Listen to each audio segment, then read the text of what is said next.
MIDI is such a large subject that we could fill an entire video series. So in this chapter, we're going to focus on some cool things that you can do with the standard tools and then take a look at the new features. By the end of this chapter, you should have a solid understanding of the key editor, drum editor, and in-place editor, dissolving and bouncing parts, new ways to use traditional controller lanes, how note expression works, and how to set up expression maps. Since the MIDI functions in Cubase have been around since 1984, I'll assume that you're up to speed on creating and recording MIDI tracks, and I'll dive right into editing. Double-click a MIDI part to open the key editor. This window has all the same basic tools as the other editors, plus an area at the bottom for controller lanes.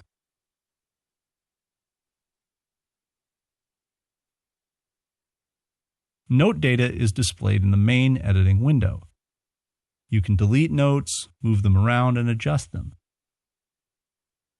But you can also use the line tool to create large numbers of notes in a snap. Change the grid if you want to change the resolution.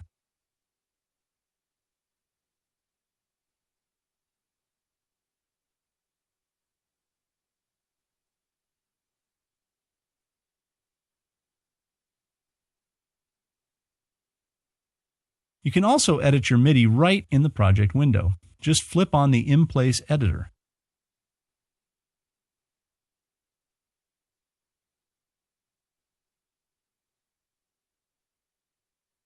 To make drum parts easier to work with, you can open your part in the drum editor. You have the same basic stuff here, but the notes are shown as diamonds centered around where they occur on the timeline.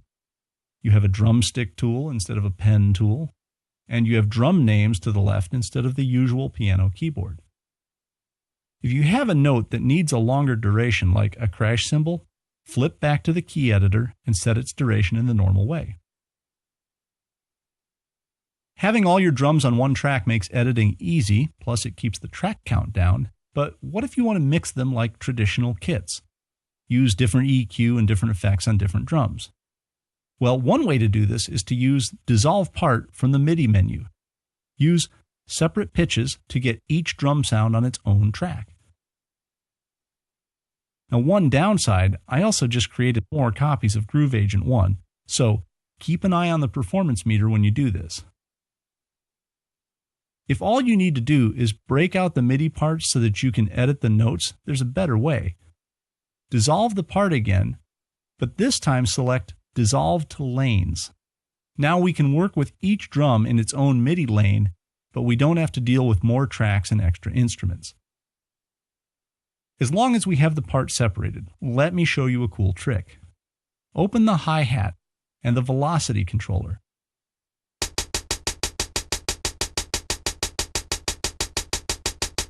Use the line tool, but put it in sawtooth mode.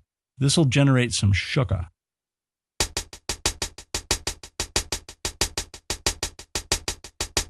Now, call up the pan controller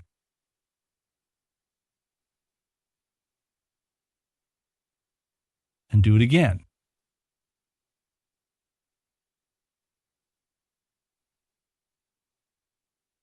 Instant auto pan.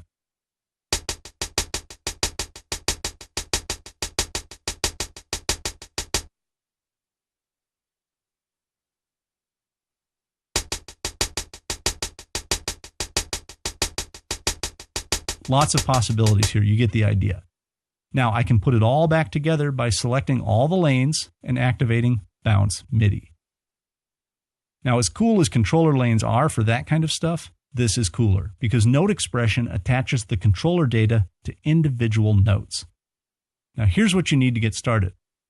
Note expression requires a compatible instrument. This is brand new, so right now the only one that you're likely to have is Halion Sonic SE. Plus, only sounds with the appropriate extension in their names recognize note expression. Open the key editor. To start, click on the Show Note Expression button in the toolbar. Then open the Note Expression tab in the inspector. You have to set this up before you can work with the controllers. There are two kinds of controllers listed, VST controllers and MIDI controllers. The VST controllers are shown first. and there's the dotted line. Remember that VST controllers aren't universal like MIDI, so how many you'll see and which ones depends on what instrument you're working with. Use the check mark to pick out which controls you want displayed, and let's just pick out everything for now.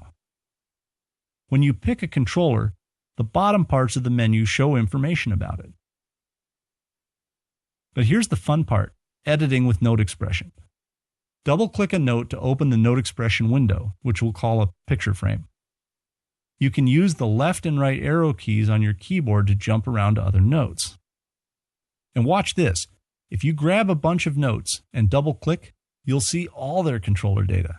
This way you can tweak stuff for the whole chord if you want to. But I'm getting ahead of myself. Let's go back to one note. If the note doesn't have any controller data, you can add it with the pen tool. But before you do, look at the upper left-hand corner. If it's blue, you're in one-shot mode.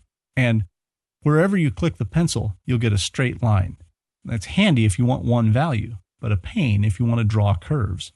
For curves, make sure that one shot is off.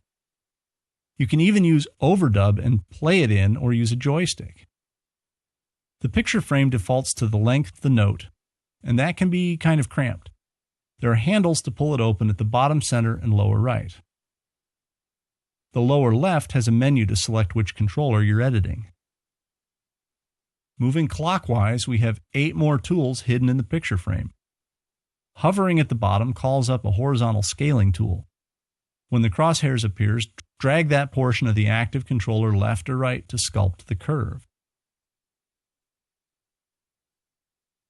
You have controls for vertical and horizontal snap, center, left, and top right.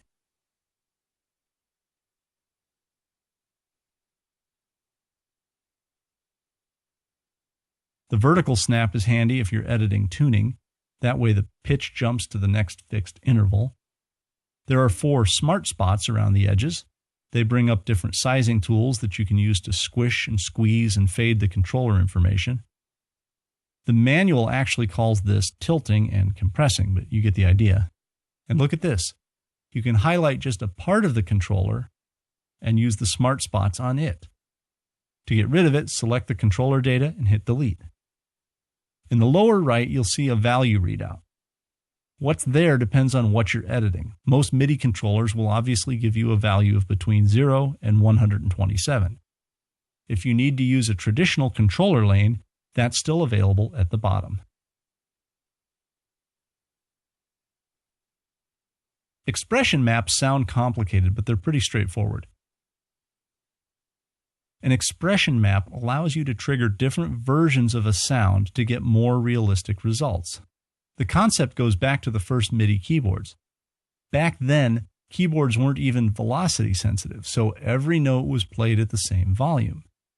When they introduced velocity control, you could play different notes at different volumes, and all you had to do was push the keys harder. Expression maps are an extension of that same concept, except they let you trigger entirely different sounds. So for example, we have bass sounds that mimic normal playing, and then we have bass sounds that mimic muted playing. Of course, a real bass player would switch back and forth as they played. But when using virtual instruments, we have to figure out how and when to change sounds. That's where expression maps come into play.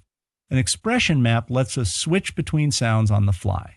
There are 3 basic ways to switch sounds. The oldest method is to send program change commands to your instrument. This makes it change its preset to a new patch and then change back again. This is clunky, but if you're using older external equipment, it may be your only option. A better way is to set up a multi-voiced instrument with the different sounds on different MIDI channels. Then send the notes on different channels when you want the different sounds. But this is still more of a recording technique than a playing technique. I think the best way is something called key switches. This kind of key switch has nothing to do with transposing. It means we're literally going to use some of the keys on your MIDI keyboard as switches, and you're going to press them down to change sounds, like a control surface. You play the musical part with one part of the keyboard, and you trigger the sound changes with another. This is similar to how you would use a mod wheel or a pitch bender.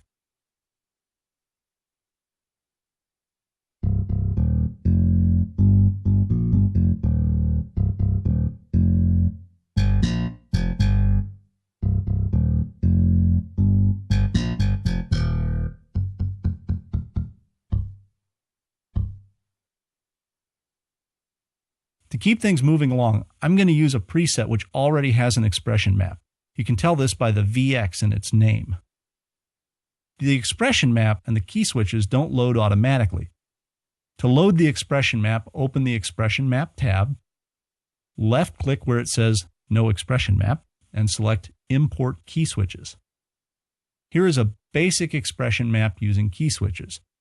You have 4 parts to this window. On the left is where you name your map and set up the keys that you'll use to change sounds. These controller keys are called remote keys. You set the first one, called the root key, then choose how you want additional remote keys added.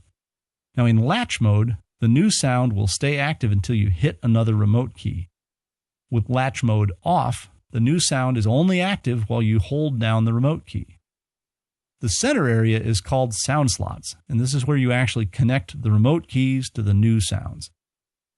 In this example, we have C0 set up to trigger the open and soft articulation.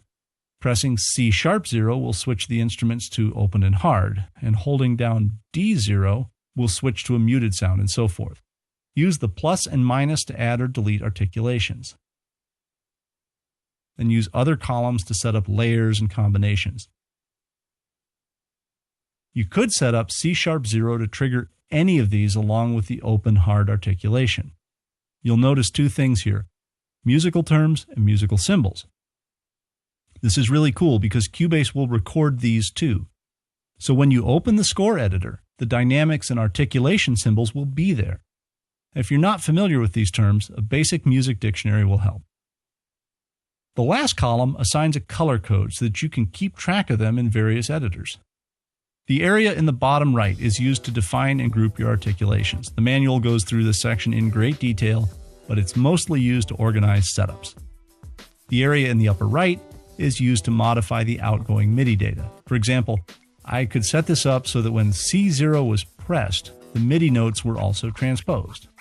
You can set up as many expression maps as you'd like. I have mine set up for families of instruments like strings, brass, and woodwinds. It does take practice to get comfortable with them, but the creative potential is worth it. Now let's move on to the next chapter and see how these articulations look in the score editor.